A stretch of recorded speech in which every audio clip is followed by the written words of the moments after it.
पंढरपूर नगर परिषद निवडणुकीचे रणशिंग फुंकले गेलेले आहे। या निवडणुकीतील एक महत्त्वाची राजकीय घडामोड आज पाहायला मिळाली।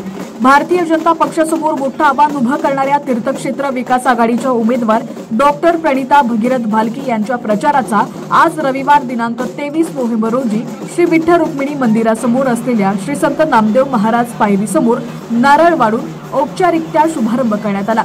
डॉक्टर प्रणिता भालके यांना मतदारांचा मिळणारा प्रतिसाद उत्साहवर्धक आहे। प्रचाराच्या या शुभारंभावेळी अनेक प्रमुख नेते आणि कार्यकर्त्यांची मोठी गर्दी दिसून आली। या प्रचार शुभारंभामध्ये एक गोष्ट प्रकर्षाने दिसून आली ती म्हणजे कॉरिडॉर रद्द झाला पाहिजे अशा आशयाच्या पाट्या कार्यकर्त्यांच्या हातात झळकत होत्या।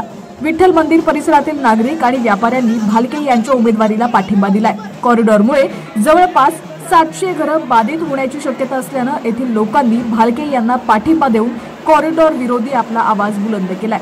ही लढत आता भाजपच्या श्यामल शिरसट आणि डॉक्टर प्रणिता भालके यांच्यात दुरंगी झाली आहे, ज्याकडे भाजपासमोरचं मोठं आव्हान म्हणून पाहिलं जात आहे। डॉक्टर भालके यांनी शहरातील अविकसित पंढरपूर हा मुद्दा लावून धरलेला असून आगामी काळात त्यांच्या सभांची मालिका विविध भागांमध्ये सुरू होणार आहे।